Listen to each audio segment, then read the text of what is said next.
बिस्मिल्लाहिर्रहमानिर्रहीम अस्सलामुअलैकुम and welcome back to my channel. तो कैसे हैं जी आप सब लोग। मैं उम्मीद करती हूँ कि सब खैरियत से होंगे।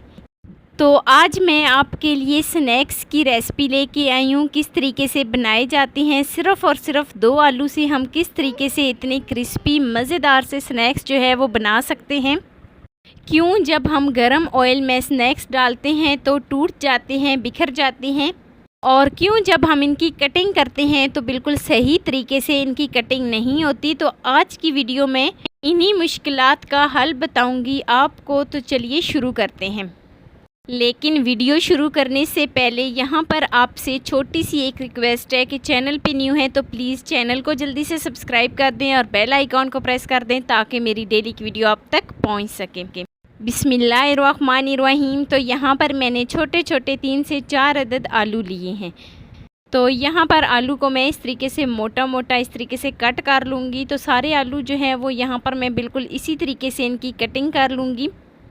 तो आप इनको प्रेशर कुकर में भी गाल सकते हैं। यहाँ पर मैंने 3 से 4 अदद आलू लिए थे। आलू को मैंने बहुत ही अच्छे तरीके से धो लिया था, फिर छिलका रिमूव किया था, और छिलका उतारने के बाद यहाँ पर मैं इनको इस तरीके से मोटा मोटा कट कर लूँगी। और कटिंग करने के बाद यहाँ पर मैंने एक पैन लिया है, उसमें यहाँ पर मैं आलू शामिल करूँगी। और आलू को शामिल करने के बाद यहाँ पर मैं इसमें जो है वो पानी शामिल करूँगी 2 गिलास। तो पानी शामिल करने के बाद यहाँ पर मैं इसको 15 मिनट के लिए चूल्हे पे चढ़ा देती हूँ मीडियम फ्लेम पे, ताकि आलू जो हैं वो बिल्कुल सॉफ़्ट हो जाए। तो जब तक हमारे आलू सॉफ़्ट नहीं होते हम चलते हैं जी नेक्स्ट स्टेप की तरफ। नेक्स्ट स्टेप में एक छन्नी में मैंने 1 कप बेसन लिया है। बेसन को यहाँ पर मैं बहुत ही अच्छे तरीके से छान लूँगी ताकि कोई भी इसमें गुठली वगैरह है तो वो रिमूव हो जाए, ख़त्म हो जाए। तो आप देख सकती हैं इसमें जो गुठलियाँ हैं उनको मैं साइड पे कर दूँगी। तो छानने के बाद ये सारी गुठलियाँ जो हैं वो मैं साइड पे करूँगी। और यहाँ पर मैं इसमें शामिल करूँगी 1 टीस्पून कुटी हुई लाल मिर्च। 1 टीस्पून कुटी हुई लाल मिर्च शामिल करने के बाद यहाँ पर मैं इसमें शामिल करूँगी 1 टीस्पून नमक, और थोड़ी सी इसमें मैं हल्दी शामिल करूँगी। तो हल्दी शामिल करने के बाद यहाँ पर मैं इसमें पानी शामिल करूँगी। पानी जो था वो मैंने 1 कप पानी लिया है। तो 1 कप पानी को यहाँ पर एक ही दफ़ा सारा पानी हमने शामिल नहीं करना, थोड़ा थोड़ा करके हम इसमें पानी शामिल करेंगे। और यहाँ पर मैं इसको बहुत ही अच्छे तरीके से मिक्स करूँगी ताकि कोई भी गुठली वगैरह ना बने। तो आप देख सकते हैं शुरू में ये थोड़ी बहुत जो है इसमें गुठलियाँ बनेंगी, लेकिन हमने इन सारी गुठलियों को जो है वो रिमूव करना है। तो यहाँ पर मैं इस बैटर को बहुत ही अच्छे तरीके से बना लूँगी, बहुत ही अच्छे तरीके से मिक्स कर लूँगी। तो बैटर तैयार करने के बाद ये कुछ इस शेप में आ गया है, हमें बिल्कुल इसी शेप में चाहिए था। तो स्नैक्स बनाने के लिए जो हमारा मसाला है वो तो तकरीबन तैयार हो गया है। अब हम चेक कर लेते हैं जी कि आलू हमारे सॉफ़्ट हुए हैं कि नहीं। तो चेक करते हैं जी 15 मिनट हो गए हैं। 15 मिनट पे मैंने इनको मीडियम फ्लेम पे पका लिया था। तो आलू जो हैं वो बिल्कुल सॉफ़्ट हो गए हैं। तो अब हम क्या करेंगे, अब हम इसके आलू जो हैं वो साइड पे कर लेंगे और पानी जो है वो ज़ाया कर देंगे। तो सारे आलू यहाँ पर मैं निकाल लूँगी। तो सारे आलू निकालने के बाद पानी जो था उसको मैं ज़ाया कर दूँगी। तो यहाँ पर हमारे पास सिर्फ आलू बचेंगे। तो आलू जो हैं वो हमारे बिल्कुल सॉफ़्ट हो गए हैं। यहाँ पर मैं इसको बहुत ही अच्छे तरीके से मैश कर लूँगी। तो यहाँ पर अहम स्टेप जो है वो ये है कि यहाँ पर आपने आलू को बहुत ही अच्छे तरीके से मैश करना है।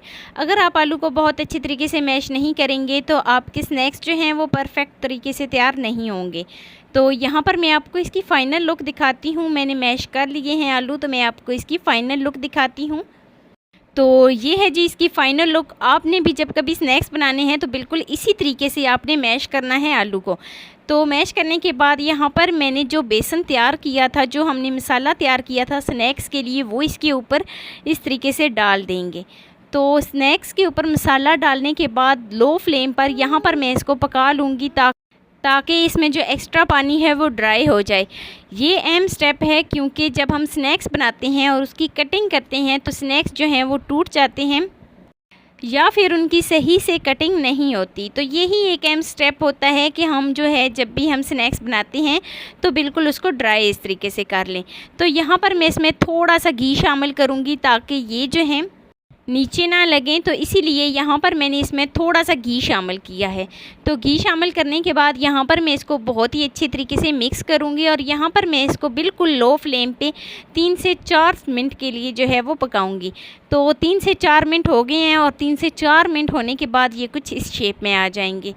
तो यहाँ पर अब हम क्या करेंगे, मैंने एक मीडियम साइज़ का प्याज लिया था, प्याज को मैंने बारीक बारीक काट लिया था। तो प्याज शामिल करूँगी, धनिया शामिल करूँगी, हरा धनिया भी मैंने बारीक बारीक काट लिया था। तो हरी मिर्च शामिल करूँगी, 3 से 4 अदद मैंने हरी मिर्च ली है। और शामिल करने के बाद यहाँ पर मैं इसको फिर से अच्छे तरीके से मिक्स कर लूँगी ताकि इनका थोड़ा बहुत कच्चापन जो है वो ख़त्म हो जाए।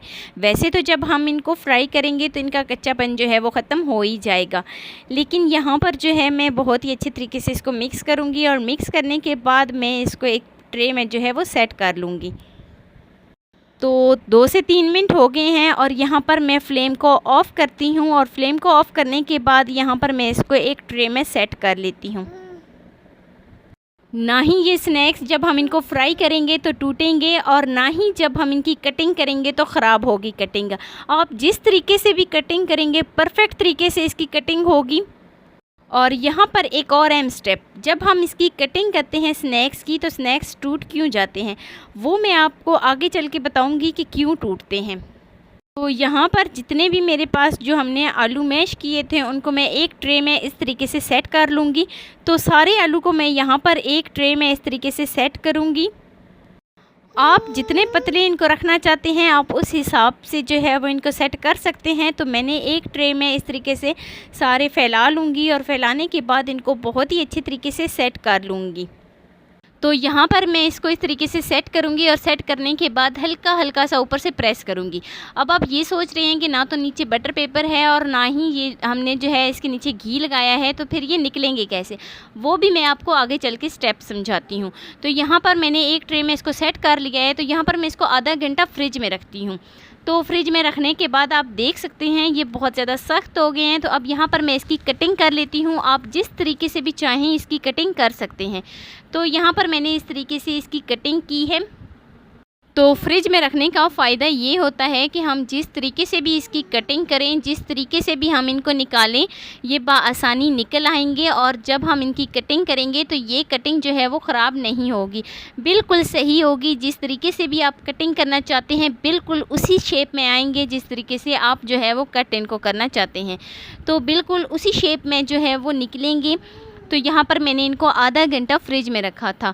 तो आधे घंटे के बाद मैं आपको इसका फ़ाइनल रिज़ल्ट दिखाती हूँ। मैं आपको निकाल के दिखाती हूँ कि ये अब हमने इसको निकालना कैसे है। तो स्पैचुला की मदद से यहाँ पर मैं जो है इसको इस तरीके से आसानी से निकाल लूँगी। तो निकालने के बाद आप देख सकते हैं ये कुछ इस शेप में आ गए हैं। मैंने जिस तरीके से कटिंग की थी बिल्कुल उसी तरीके से ये निकले हैं, ना तो ये ख़राब हुए हैं और ना ही ये टूटे हैं। तो सारे जो हमारे स्नैक्स हैं हम बिल्कुल इसी तरीके से उनको निकाल लेंगे, उनको अलग-अलग कर लेंगे और फिर उसके बाद हम इनको फ्राई कर लेंगे। तो देखा ना आपने, कोई भी स्नैक्स नहीं टूटा। जैसे हम बर्फ़ी की कटिंग करते हैं ना, बनाते हैं, ये तो बर्फ़ी से भी कई गुना बेहतर लग रहे हैं। तो यहाँ पर ये कुछ इस शेप में आ जाएंगे। यहाँ पर मैंने इनको इतना मोटा रखा है, आप चाहें तो इनको पतला भी कर सकते हैं, ये टूटेंगे नहीं, मैं आपको गारंटी देती हूँ। तो यहाँ पर जो है अब हम इनको फ्राई कर लेते हैं। तो एक एक करके हम जो है इनको फ्राई करेंगे। तो यहाँ पर जो हमने घी रखा था वो गर्म हो गया है। तो बिल्कुल यहाँ पर गर्म घी जब हो जाए तो फिर हमने इनको जो है वो फ्राई करना है। दूसरा स्टेप कौन सा है कि ये घी में जब हम डालते हैं स्नैक्स तो क्या होता है कि ये टूट जाते हैं। क्यों टूटते हैं? जो घी होता है ना वो ठंडा होता है, गर्म नहीं होता। यहाँ पर हम जब स्नैक्स डालेंगे तो घी जो है वो फुल गर्म होना चाहिए। जैसे ही घी फुल गर्म होगा तो ये टूटेंगे नहीं। और सबसे अहम स्टेप ये कि जब हम इसको घी में डालेंगे, गरम ऑयल में डालेंगे, तो उसके बाद हमने साथ ही स्पैचुला की मदद से इनको जो है वो आगे पीछे नहीं करना। उसके लिए हम क्या करेंगे कि 1 से 2 मिनट के लिए इसको वैसे ही छोड़ देंगे। ये ख़ुद ब खुद ऊपर आ जाएंगे। जब ये एक साइड से पक जाएंगे तो ख़ुद ब खुद ऊपर आ जाएंगे। तो देखें जी, स्नैक्स जो हैं वो गोल्डन सा कलर आ गया है इनका। बस हमें इसी तरीके से गोल्डन सा कलर चाहिए। तो आलू के मज़ेदार से स्नैक्स जो हैं वो बनकर रेडी हो गए हैं। तो अब चलते हैं जी नेक्स्ट वीडियो के ऊपर। तो नेक्स्ट वीडियो में फ़्रेंच फ्राइज़ बना लेते हैं।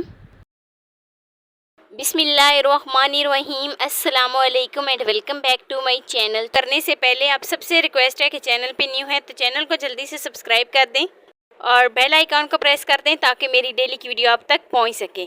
तो बिस्मिल्लाहिर्रहमानिर्रहीम। तो यहाँ पर मैंने आलू बहुत ही अच्छे तरीके से धो लिए थे। आलू को धोने के बाद मैंने इसका सारा छिलका जो है वो रिमूव कर दिया था। तो सारे आलू का मैंने छिलका जो है वो रिमूव कर दिया था। तो यहाँ पर मैंने आलू को इस तरीके से, एक आलू लिया है, उसके दरमियान से इस तरीके से मोटा मोटा उसको पहले इसकी कटिंग की है, लंबाई में ही कटिंग की है। तो फिर एक आलू का जो पीस होता है ना वो उठा के, तो यहाँ पर मैंने इसकी लंबाई में इस तरीके से फिर से कटिंग कर ली है। तो सारे आलू की मैं बिल्कुल इसी तरीके से जो है कटिंग कर लूँगी। यहाँ पर एक बात का ध्यान रहे कि ये हमने बहुत ज़्यादा मोटे मोटे नहीं कटिंग करने, बिल्कुल बारीक कटिंग करने हैं।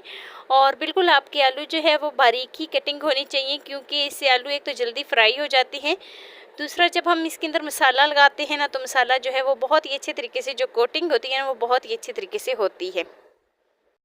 तो यहाँ पर मैंने सारे आलू की बिल्कुल इसी तरीके से कटिंग कर ली है। तो सारे आलू की तकरीबन कटिंग हो गई है। तो अब चलते हैं जी नेक्स्ट स्टेप की तरफ। जो इसके लिए मसाला हम तैयार करते हैं वो किस तरीके से तैयार किया जाता है वो मैं आपको सिखाती हूँ। तो उसके लिए यहाँ पर मैंने एक छन्नी ली है। छन्नी में यहाँ पर मैंने 1 कप जो है वो बेसन लिया है। तो 1 कप भर के यहाँ पर मैंने बेसन लिया है। बेसन को यहाँ पर मैं बहुत ही अच्छे तरीके से छान लूँगी। जब कभी भी आप बेसन, सूजी या मैदे का इस्तेमाल करें तो पहले उसको बहुत ही अच्छे तरीके से छान लें, तो छानने के बाद ही उसका इस्तेमाल करें। तो यहाँ पर मैंने बेसन को बहुत ही अच्छे तरीके से छान लिया है। आप देख सकते हैं इसमें जो थोड़ी बहुत गुठली थी उसको मैंने साइड पे कर दिया है। और मैं इसमें शामिल करूँगी 1 टीस्पून कुटी हुई लाल मिर्च शामिल करूँगी, 1 टीस्पून ही इसमें नमक शामिल करूँगी। और नमक शामिल करने के बाद यहाँ पर मैं इसमें थोड़ी सी हल्दी शामिल करूँगी। अच्छा, हल्दी जो है ना वो मैं कलर के लिए इस्तेमाल कर रही हूँ। वैसे में हल्दी जो है वो मुझे ज़्यादा पसंद नहीं है, लेकिन यहाँ पर मैं हल्दी को कलर के लिए इस्तेमाल कर रही हूँ। तो थोड़ी सी हल्दी शामिल करूँगी। और यहाँ पर मैंने 1 कप पानी का लिया है। तो यहाँ पर मैं इसमें 1 कप पानी शामिल करूँगी, लेकिन पहले मैं इसका हाफ़ कप पानी जो है वो शामिल करूँगी। लेकिन जब हम इसको मिक्स करेंगे तो हमें और पानी की अगर ज़रूरत हुई तो हम इसके में और पानी शामिल कर देंगे। तो हाफ़ कप पानी शामिल करने के बाद यहाँ पर मैं इसको बहुत ही अच्छे तरीके से मिक्स करूँगी ताकि इसकी कोई भी गुठली वगैरह ना बने, सारी गुठलियाँ जो हैं वो रिमूव हो जाएं और एक बहुत ही अच्छा सा बैटर जो है वो बनकर तैयार हो जाए। तो यहाँ पर मैं इसको बहुत ही अच्छे तरीके से पहले मिक्स करूँगी और मिक्स करने के बाद मैं आपको बताऊँगी कि नेक्स्ट स्टेप क्या करना है। तो आप देख सकते हैं बहुत ही अच्छे तरीके से जो है हमारा बैटर जो है वो तैयार हो गया है। तो आप देख सकते हैं कोई भी गुठली वगैरह जो है वो इसके अंदर नहीं बनी। तो यहाँ पर मतलब कि हमारा बैटर जो है वो बिल्कुल सही तरीके से बन गया है। हमें इसी तरीके से एक बैटर चाहिए था, ना ही बहुत ज़्यादा ये गाढ़ा है और ना ही बहुत ज़्यादा पतला। तो हमें जो है वो बैटर मिल गया है जो हमने जिस तरीके से बनाना था। तो यहाँ पर हमने जो आलू की कटिंग की थी उसके ऊपर ये बैटर जो है जो हमने तैयार किया था वो इसके ऊपर डालेंगे और सारा जो है वो हम डाल देंगे। और सारा डालने के बाद यहाँ पर मैं प्लेट को बहुत ही अच्छे तरीके से साफ़ कर लेती हूँ ताकि कोई भी चीज़ ज़ाया ना हो। तो यहाँ पर मैं इसको बहुत ही अच्छे तरीके से मिक्स कर लूँगी बेसन को डालने के बाद, ताकि इसकी कोटिंग जो है वो बहुत ही अच्छे तरीके से हो जाए। तो यहाँ पर मैं इसको अच्छे तरीके से मिक्स करूँगी। और यहाँ पर एक बात का ध्यान रहे कि जब आप आलू धोएं इस तरीके से चिप्स बना के या फ्रेंच फ्राइज़ बना के आप आलू धोएं, तो धोने के बाद आप इसको एक स्ट्रेनर में रख दें ताकि इसका जो एक्स्ट्रा पानी है वो रिमूव हो जाए। तभी हमारी कोटिंग जो है वो बहुत ही अच्छे तरीके से होगी, बहुत ही जो है फ्रेंच फ्राइज़ जो है वो क्रिस्पी बनेंगे। तो यही एक रीज़न होती है जो हम जब भी हम जो है फ्रेंच फ्राइज़ बनाते हैं, तो जब हम इसकी कोटिंग करते हैं या हम कोई इसमें मसाला इस्तेमाल करते हैं तो वो जो है इस तरीके से निकल जाती है कोटिंग और फ्रेंच फ्राइज़ जो है वो सही नहीं बनते। तो यहाँ पर मैंने एक नींबू लिया है। नींबू का मैं इस तरीके से सारा रस निकाल के तो फ्रेंच फ्राइज़ के ऊपर डाल दूँगी। तो डालने के बाद यहाँ पर मैं फिर से इसको मिक्स कर लूँगी। तो लीजिए जी, हमारी जो फ्रेंच फ्राइज़ है वो तैयार हो गए हैं, लेकिन अभी तैयार नहीं हुए, ऐसे तो इनको नहीं खाना। अब यहाँ पर मैं इसको फ्राई कर लेती हूँ। तो ऑयल जो था वो हमारा गर्म हो गया था, ऑयल फुल गर्म था। तो ऑयल जब हमारा फुल गर्म हो जाए तो उसके बाद हमने इसमें फ्रेंच फ्राइज़ डालने हैं। लेकिन यहाँ पर जो है वो हमने तकरीबन 2 से 3 मिनट के लिए इसको हिलाना नहीं है, इसकी कोटिंग ख़राब हो जाएगी। जब हम इसको साथ ही हिलाना शुरू कर देंगे तो जो हमने बेसन लगाया है इसके ऊपर जो हमने मसाला लगाया है वो उतर जाएगा। तो उससे हमारे फ्रेंच फ्राइज़ जो हैं वो सिंपल एक आलू की तरह जो है वो तैयार होंगे, तो वो जायका भी सही नहीं आएगा। तो यहाँ पर अब हम 3 से 4 मिनट हो गए हैं और अब हम इसको हिलाते हैं, इसकी साइड को चेंज करते हैं ताकि दोनों साइडों से ये बहुत ही अच्छे तरीके से जो है वो पक जाएं, फ्राई हो जाएं। तो यहाँ पर आप देख सकते हैं कोई भी इसकी कोटिंग जो हमने की थी, जो हमने इसके ऊपर बेसन लगाया था वो उतरा नहीं है। क्यों नहीं उतरा? क्योंकि जब हमने इसको ऑयल में डाला था तो एक तो हमारा ऑयल जो था वो फुल गर्म था, और दूसरी बात ये कि जब हमने इसको गर्म ऑयल में डाला था तो हमने इसको 2 से 3 मिनट के लिए रेस्ट पे छोड़ दिया था। हमने इसको बिल्कुल भी नहीं हिलाया ताकि इसकी कोटिंग जो है ख़राब ना हो, जो हमने इसके ऊपर मसाला लगाया था वो भी ख़राब ना हो। तो ऐसा कुछ भी नहीं हुआ। आप देख सकते हैं घी जो है, जो ऑयल है वो बिल्कुल साफ़ है। तो हमारा मतलब कि हमारे फ्रेंच फ्राइज़ जो हैं वो बहुत ही अच्छे तरीके से बने हैं। तो यहाँ पर अब हमने इसका कलर जो है वो चेंज नहीं करना, बस आपने इतना चेक कर लेना है कि आलू जो हैं वो सॉफ़्ट हो गए हैं कि नहीं हो गए। जैसे ही आलू सॉफ़्ट हो जाएंगे तो हम इसको निकाल लेंगे। तो यहाँ पर आलू जो हैं वो सॉफ़्ट हो गए हैं। तो यहाँ पर आप देख सकते हैं बहुत ज़्यादा इसका डार्क कलर नहीं हुआ, बस हल्का सा इसका येलो कलर आया है। तो हमने इसको निकाल लिया है और कोई भी इसका कलर ख़राब नहीं हुआ, कोई भी ये जले नहीं है और ना ही ये कच्चे हैं। मैं आपको चेक भी करवा दूँगी। तो बिल्कुल इसी तरीके से, बिल्कुल इसी शेप में हमें बाज़ार से मिलते हैं जो हम जो है खाते हैं। तो क्यों ना वही आलू हम घर पे लें और घर पे ये वाले फ्रेंच फ्राइज़ बनाएं। वहाँ पे हम अकेले खाते हैं और यहाँ पे पूरी फैमिली खाएगी। तो यहाँ पर जो है वो हमारे फ्रेंच फ्राइज़ तैयार हो गए हैं। तो अब हम इनको निकाल लेते हैं। आप देख सकते हैं कोई भी इसका कलर जो है वो ख़राब नहीं हुआ, ना ही ये जले हैं। बहुत ही खूबसूरत सा इनका कलर जो है वो आया है। तो अब यहाँ पर मैं इसको सर्व कर लेती हूँ। और तो फ्रेंच फ्राइज़ जो हैं वो हमारे बनकर तैयार हो गए हैं। चलते हैं जी नेक्स्ट रेसिपीज़ के ऊपर। बिस्मिल्लाहिर्रहमानिर्रहीम, अस्सलाम वालेकुम, welcome back to my channel. तो कैसे हैं जी आप सब लोग? मैं उम्मीद करती हूँ कि सब खैरियत से होंगे। तो आज मैं आपके साथ शामी कबाब की ऐसी मज़ेदार सी रेसिपी लेके आई हूँ। आप एक दफ़ा इनको बनाएंगे तो आपके किचन में, आपके घर में रोज़ रोज़ फरमाइश होगी कि ये वाले शामी कबाब लाजमी बने। बहुत ही कम वक्त में बेहद लजीज और जायकेदार शामी कबाब किस तरीके से बनाए जाते हैं, ऐसी टिप्स एंड ट्रिक्स आपको बताऊंगी कि बच्चों के लिए भी ये शामी कबाब बनाना बहुत ही आसान हो जाएगा। अंदर से कीमा कच्चा नहीं होगा। किस तरीके से इतने लजीज और जायके में लाजवाब शामी कबाब बनाए जाते हैं। तो बिना टाइम वेस्ट किए वीडियो शुरू करते हैं। लेकिन वीडियो शुरू करने से पहले यहाँ पर आपसे एक छोटी सी रिक्वेस्ट है कि चैनल पे न्यू है तो प्लीज़ चैनल को जल्दी से सब्सक्राइब कर दें। तो लीजिए जी शुरू करते हैं। यहाँ पर मैंने 2 टेबल स्पून घी लिया है। जैसे ही घी हमारा बहुत ही अच्छे तरीके से मेल्ट हो जाए तो मैं इसमें शामिल करूँगी कीमा। बीफ कीमा है हमारे पास, मैं इसको बहुत ही अच्छे तरीके से मिक्स करूँगी। अच्छा, यहाँ पर एक अहम स्टेप, यहाँ पर हम इसकी भुनाई करेंगे 3 से 4 मिनट के लिए। कुछ लोग क्या करते हैं कि जो कच्चा कीमा होता है उसके कबाब बनाते हैं, उसके भी अच्छे बनते हैं। लेकिन ये जो कबाब है ना, ये बहुत ही जायकेदार बनेंगे। ना ही ये अंदर से कच्चे होंगे, जो चिकन की, जो कीमे की जो स्मेल आती है वो भी नहीं आएगी। बहुत ही आसान तरीका है ये वाला।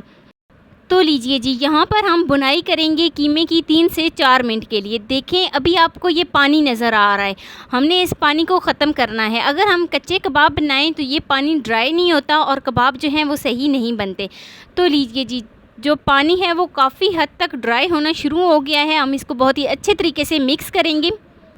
तो हमने कवर किए बगैर इसकी बुनाई करनी है तकरीबन 3 से 4 मिनट के लिए।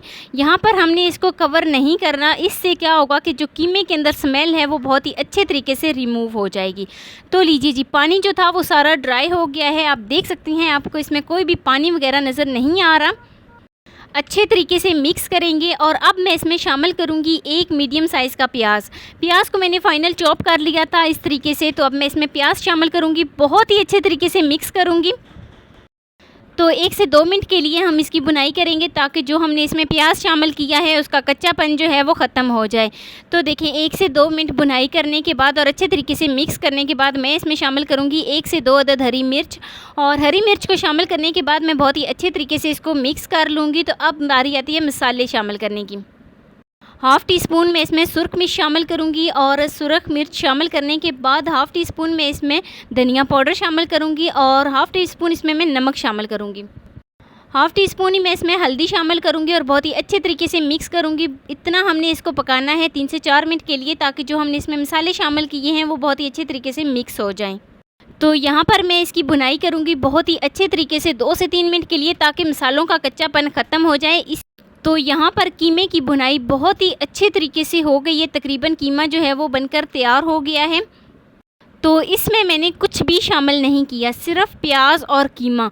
इसके अलावा मैंने इसमें सिर्फ और सिर्फ मसाले शामिल किए हैं और देखें जी कितना प्यारा इसका कलर आया है। तो यहाँ पर मैं इसमें शामिल करूँगी 2 टेबलस्पून व्हिपिंग क्रीम। तो क्रीम शामिल करने के बाद मैं इसको बहुत ही अच्छे तरीके से मिक्स करूँगी और इसकी भुनाई करूँगी तकरीबन 1 से 2 मिनट के लिए और फ्लेम को ऑफ़ कर दूँगी। तो लीजिए जी 1 से 2 मिनट हो गए और कीमे की भुनाई बहुत ही अच्छे तरीके से हो गई है। इसका कच्चापन जो है वो बिल्कुल ख़त्म हो गया है, इसके अंदर जो स्मेल होती है वो भी ख़त्म हो गई है। तो अब मैं फ्लेम को ऑफ़ कर देती हूँ और चलते हैं जी नेक्स्ट स्टेप की तरफ। बहुत ही प्यारा सा, बहुत ही खूबसूरत सा कीमे का जो कलर है वो आया है। तो अब मैं इसको एक अलग बर्तन में निकाल लेती हूँ। अच्छा, यहाँ पर मैं आपसे एक अहम स्टेप शेयर करती हूँ कि जब तक कीमा ठंडा नहीं हो जाता हम इसमें अंडे शामिल नहीं करेंगे।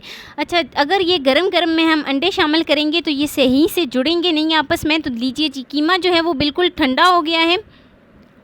तो अब मैं इसमें एक अदद अंडा शामिल करूँगी और अंडा शामिल करने के बाद अंडे को पूरे कीमे के अंदर बहुत ही अच्छे तरीके से मिक्स कर लूँगी। तो ये छोटे छोटे स्टेप लाजमी फ़ॉलो किया करें, इन्हीं वजह से आपकी रेसिपी जो है वो बिल्कुल परफेक्ट तरीके से तैयार नहीं होती और आप नीचे कमेंट सेक्शन में पूछ रहे होते हैं कि हमारी ये रेसिपी सही नहीं बनी। तो छोटे छोटे स्टेप को लाजमी फ़ॉलो किया करें। तो देखें मैंने यहाँ पर जो कीमा है वो बिल्कुल ठंडा हो गया था, तो उसके बाद मैंने इसमें अंडा शामिल किया है और बहुत ही अच्छे तरीके से मिक्स कर लूँगी।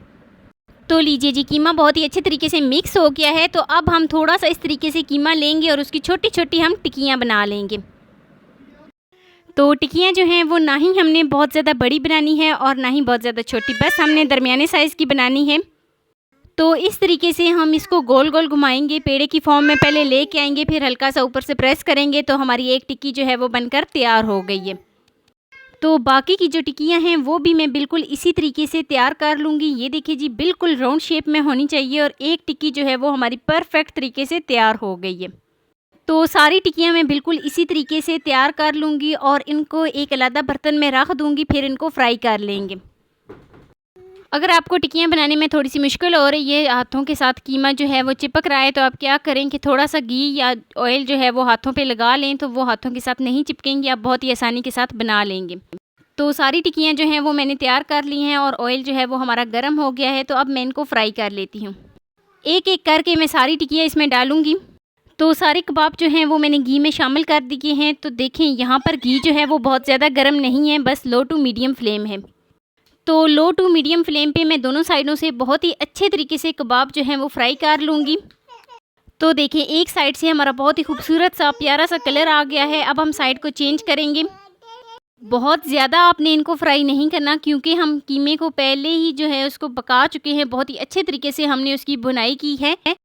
तो अब कबाब को इतना ज़्यादा फ्राई करने की ज़रूरत नहीं है, बस जैसे ही इसका कलर चेंज हो जाए तो आप क्या करें कि फ्लेम को ऑफ़ कर दें और कबाब जो हैं वो हमारे तैयार हो गए हैं। तो दोनों साइडों से मैं बहुत ही अच्छे तरीके से इनको पका लेती हूँ ताकि दोनों साइडों से बहुत ही खूबसूरत सा इसका कलर आ जाए। तो देखें कबाब जो हैं वो हमारे दोनों साइडों से बहुत ही अच्छे तरीके से फ्राई हो गए हैं। तो जो कबाब फ्राई हो गए हैं उनको मैं एक प्लेट में निकाल लेती हूँ। तो एक कबाब उठा के मैं आपको करीब से दिखा देती हूँ कि कितना खूबसूरत सा इसका कलर आया है। तो ये देखें जी बहुत ही खूबसूरत सा इसका गोल्डन सा कलर आ गया है। तो मैं इनको एक प्लेट में निकाल लेती हूँ और प्लेट में निकालने के बाद हमारे बहुत ही मज़ेदार से शामी कबाब जो हैं वो बनकर तैयार हो गए हैं। बहुत ही आसान तरीके से, ये सबसे आसान तरीका है कबाब तैयार करने का। तो देखें मैंने आपके साथ सबसे आसान तरीके से रेसिपी शेयर की है। तो मैं सर्व कर लेती हूँ और मैं आपको इसकी फ़ाइनल लुक दिखाती हूँ। तो ये देखें जी, ये है जी इसकी फ़ाइनल लुक। मैं उम्मीद करती हूँ कि मेरी आपको आज की वीडियो पसंद आई होगी। तो वीडियो आपको ज़रा सी भी अच्छी लगी हो तो लाइक कर देना। फर्स्ट टाइम है चैनल पे तो चैनल को लाजमी सब्सक्राइब कर देना और बेल आइकॉन को प्रेस कर देना ताकि मेरी डेली की वीडियो आप तक पहुँच सके। बिस्मिल्लाहिर्रहमानिर्रहीम, अस्सलाम वालेकुम, welcome back to my channel. तो कैसे हैं जी आप सब लोग? मैं उम्मीद करती हूँ कि सब खैरियत से होंगे। तो आज मैं आपके साथ जो रेसिपी शेयर करने लगी हूँ, आप इसको शाम की चाय के साथ सर्व कर सकते हैं, बच्चों को लंच बॉक्स में दे सकते हैं। बहुत आसान है इसको बनाना और बहुत ही कम वक्त में ये बनकर तैयार हो जाती है। तो लीजिए जी कीमे की ये मज़ेदार सी पफ पेटीज़ बनाना शुरू करते हैं। बिना टाइम वेस्ट किए वीडियो शुरू करते हैं। लेकिन वीडियो शुरू करने से पहले आपसे एक छोटी सी रिक्वेस्ट है कि चैनल पे न्यू है तो प्लीज़ चैनल को जल्दी से सब्सक्राइब कर दें और बेल आइकॉन को प्रेस कर दें ताकि मेरी डेली की वीडियो आप तक पहुँच सके। तो चलिए जी बनाना शुरू करते हैं जी अपनी आज की पफ पेटीज़। पफ पेटीज़ बनाने के लिए यहाँ पर मैंने 2 टेबल स्पून घी लिया है। जैसे ही घी हमारा बहुत ही अच्छे तरीके से मेल्ट हो जाए तो मैं इसमें शामिल करूँगी कीमा। बीफ कीमा है हमारे पास, मैं इसको बहुत ही अच्छे तरीके से मिक्स करूँगी। तो लीजिए जी, यहाँ पर हम बुनाई करेंगे कीमे की 3 से 4 मिनट के लिए। देखें अभी आपको ये पानी नज़र आ रहा है, हमने इस पानी को ख़त्म करना है। जब पानी ड्राई हो जाए तो मतलब कि बहुत ही अच्छे तरीके से इसकी स्मेल जो है वो रिमूव हो गई है। तो लीजिए जी, जो पानी है वो काफ़ी हद तक ड्राई होना शुरू हो गया है। हम इसको बहुत ही अच्छे तरीके से मिक्स करेंगे। तो हमने कवर किए बगैर इसकी बुनाई करनी है तकरीबन 3 से 4 मिनट के लिए। यहाँ पर हमने इसको कवर नहीं करना, इससे क्या होगा कि जो कीमे के अंदर स्मेल है वो बहुत ही अच्छे तरीके से रिमूव हो जाएगी। तो लीजिए जी, पानी जो था वो सारा ड्राई हो गया है। आप देख सकती हैं, आपको इसमें कोई भी पानी वगैरह नज़र नहीं आ रहा। अच्छे तरीके से मिक्स करेंगे और अब मैं इसमें शामिल करूंगी 1 मीडियम साइज़ का प्याज। प्याज को मैंने फाइनल चॉप कर लिया था इस तरीके से। तो अब मैं इसमें प्याज शामिल करूंगी, बहुत ही अच्छे तरीके से मिक्स करूंगी। तो 1 से 2 मिनट के लिए हम इसकी बुनाई करेंगे ताकि जो हमने इसमें प्याज शामिल किया है उसका कच्चापन जो है वो ख़त्म हो जाए। तो देखें 1 से 2 मिनट बुनाई करने के बाद और अच्छे तरीके से मिक्स करने के बाद मैं इसमें शामिल करूंगी 1 से 2 अदद हरी मिर्च। और हरी मिर्च को शामिल करने के बाद मैं बहुत ही अच्छे तरीके से इसको मिक्स कर लूँगी। तो अब बारी आती है मसाले शामिल करने की। हाफ़ टी स्पून में इसमें सुरख मिर्च शामिल करूंगी और सुरख मिर्च शामिल करने के बाद हाफ़ टी स्पून में इसमें धनिया पाउडर शामिल करूंगी और हाफ़ टी स्पून इसमें मैं नमक शामिल करूंगी। हाफ़ टी स्पून ही मैं इसमें हल्दी शामिल करूंगी और बहुत ही अच्छे तरीके से मिक्स करूंगी। इतना हमने इसको पकाना है 3 से 4 मिनट के लिए ताकि जो हमने इसमें मसाले शामिल किए हैं वो बहुत ही अच्छे तरीके से मिक्स हो जाएँ। तो यहाँ पर मैं इसकी बुनाई करूँगी बहुत ही अच्छे तरीके से 2 से 3 मिनट के लिए ताकि मसालों का कच्चापन ख़त्म हो जाए। इस तकरीबन कीमा जो है वो बनकर तैयार हो गया है। तो इसमें मैंने कुछ भी शामिल नहीं किया, सिर्फ प्याज और कीमा। इसके अलावा मैंने इसमें सिर्फ और सिर्फ मसाले शामिल किए हैं और देखें जी कितना प्यारा इसका कलर आया है। तो यहाँ पर मैं इसमें शामिल करूँगी 2 टेबल स्पून व्हिपिंग क्रीम। तो क्रीम शामिल करने के बाद मैं इसको बहुत ही अच्छे तरीके से मिक्स करूँगी और इसकी बुनाई करूँगी तकरीबन 1 से 2 मिनट के लिए और फ्लेम को ऑफ़ कर दूँगी। तो लीजिए जी, 1 से 2 मिनट हो गए और कीमे की बुनाई बहुत ही अच्छे तरीके से हो गई है। इसका कच्चापन जो है वो बिल्कुल ख़त्म हो गया है, इसके अंदर जो स्मेल होती है वो भी ख़त्म हो गई है। तो अब मैं फ्लेम को ऑफ़ कर देती हूँ और चलते हैं जी नेक्स्ट स्टेप की तरफ। बहुत ही प्यारा सा, बहुत ही खूबसूरत सा कीमे का जो कलर है वो आया है। तो अब मैं इसको एक अलग बर्तन में निकाल लेती हूँ। तो अब मैं आपके साथ शेयर करती हूँ कि पेटीज़ को तैयार कैसे किया जाता है। ये मैंने मांडा पट्टी ली है, इसको मैं इस तरीके से एक पट्टी नीचे रखूँगी और एक पट्टी इसके ऊपर रखूँगी और जो मैंने कीमा तैयार किया था वो इसके ऊपर 1 टेबल स्पून रखूँगी और रखने के बाद इसको फ़ोल्ड कर दूँगी। तो फ़ोल्ड करने का तरीका ये है कि हम एक पट्टी को इस तरीके से फ़ोल्ड करेंगे, जो नीचे वाली पट्टी होगी उसकी एक साइड को हम इसके ऊपर इस तरीके से फ़ोल्ड करेंगे और ऊपर यहाँ पर मैंने मैदे की एक लेई तैयार कर ली थी और मैदे की लेई लगाएंगे और दूसरी साइड पे जो पट्टी ऊपर वाली है उसको इस तरीके से फ़ोल्ड करेंगे। तो लीजिए जी, दोनों साइडों से जो पट्टी है वो फ़ोल्ड हो गई है। तो अब हमने क्या करना है कि जो साइड पे रह गई है, तो जो ऊपर वाली पट्टी साइड पे रह गई है वो भी इस तरीके से फ़ोल्ड कर लेंगे। ऊपर से हम मैदे की लेई लगाएंगे और लेई लगाने के बाद अब हम इसको फिर से फ़ोल्ड करेंगे। लीजिए जी, एक जो हमारी पफ पेटीज़ है वो हमारी तैयार हो गई है। अब हम बिल्कुल इसी तरीके से सारी पेटीज़ जो है वो तैयार कर लेंगे। तो लीजिए जी, जितनी भी पेटीज़ थी वो मैंने सारी तैयार कर ली थी। बिल्कुल इसी तरीके से मैंने इनको तैयार किया है। देखिए जी, बहुत ही खूबसूरत सी, बहुत ही अच्छे तरीके से इनकी फ़ोल्डिंग हुई है। ना ही ये खुलेंगे जब हम इसको घी में डालेंगे। तो दूसरी तरफ घी जो है वो फुल गर्म हो गया है। तो अब मैं इसमें पेटीज़ शामिल करूँगी। एक एक करके हम सारी पेटीज़ इस घी में शामिल करेंगे और बहुत ही अच्छे तरीके से पका लेंगे। तो फ्राई हमने बहुत ही अच्छे तरीके से करना है, दोनों साइडों से इनको बहुत ही अच्छे तरीके से फ्राई कर लेंगे। एक साइड से जैसे ही पेटीज़ जो है वो तैयार हो जाए तो हम इसकी साइड को चेंज करेंगे, दूसरी साइड पे इस तरीके से इसको फ्राई कर लेंगे। तो इसी तरीके से साइड को चेंज करेंगे और दोनों साइडों से बहुत ही अच्छे तरीके से पेटीज़ को तैयार कर लेंगे। बहुत ही अच्छे तरीके से पेटीज़ को फ्राई करेंगे। जैसे ही ये फ्राई हो जाएं तो इनका कलर जो है वो दोनों साइडों से बहुत ही खूबसूरत सा गोल्डन सा आ जाएगा। तो देखें, अभी तक जो पेटीज़ हैं वो फ्राई नहीं हुई क्योंकि अभी तक इनका कलर चेंज नहीं हुआ। तो एक साइड से पेटीज़ का कलर जो है वो बहुत ही खूबसूरत सा गोल्डन सा आ गया है। तो अब हम साइड को चेंज करते हैं और दोनों साइडों से मैं बहुत ही अच्छे तरीके से इनको फ्राई कर लूँगी। तो लीजिए जी, पेटीज़ जो है वो हमारी दोनों साइडों से बहुत ही अच्छे तरीके से फ्राइज़ हो गई हैं। तो अब हम इसको निकाल लेते हैं। बहुत ही आसान है इस पफ पेटीज़ को बनाना। आपने ये रेसिपी ज़रूर ट्राई करनी है। बस आपने छोटे छोटे स्टेप फॉलो करने हैं जो मैंने शुरू की वीडियो में और एंड की वीडियो में बताती हूँ। तो आप वो फॉलो करोगे तो आपकी भी पफ पेटीज़ जो हैं वो बिल्कुल परफेक्ट तरीके से तैयार होगी। तो लीजिए जी, ये है जी पफ पेटीज़ की फ़ाइनल लुक। आप एक दफ़ा बनाएंगे पफ पेटीज़ तो आपके किचन में, आपके घर में ये रोज़ रोज़ बनेगी। रोज़ रोज़ आपके घर वाले फरमाइश करेंगे। एक तो इनको बनाना भी बहुत आसान है और दूसरा ये इतनी जायकेदार होती हैं। आप इसको शाम की चाय में सर्व करें, बच्चों के लंच बॉक्स में दें। तो ना ही ये अंदर से कच्ची हैं, मैं आपको चेक करवा देती हूँ। अंदर से बिल्कुल जूसी और बाहर से क्रिस्पी हमारी पफ पेटीज़ जो हैं वो बनकर तैयार हो गई हैं। तो लीजिए जी, माशाल्लाह बहुत ही खूबसूरत सी इसकी लुक आई है। तो मैं उम्मीद करती हूँ कि मेरी आपको आज की वीडियो पसंद आई होगी। तो वीडियो आपको ज़रा से भी अच्छी लगी हो तो लाइक कर देना। फर्स्ट टाइम है चैनल पे तो चैनल को लाजमी सब्सक्राइब कर देना और बेल आइकॉन को प्रेस कर देना ताकि मेरी डेली की वीडियो आप तक पहुँच सके। दोस्तों के साथ, रिश्तेदारों के साथ शेयर लाजमी करना। तो मिलते हैं नेक्स्ट वीडियो में एक नई रेसिपी के साथ। अपना बहुत सारा ख्याल रखना। अल्लाह हाफिज़।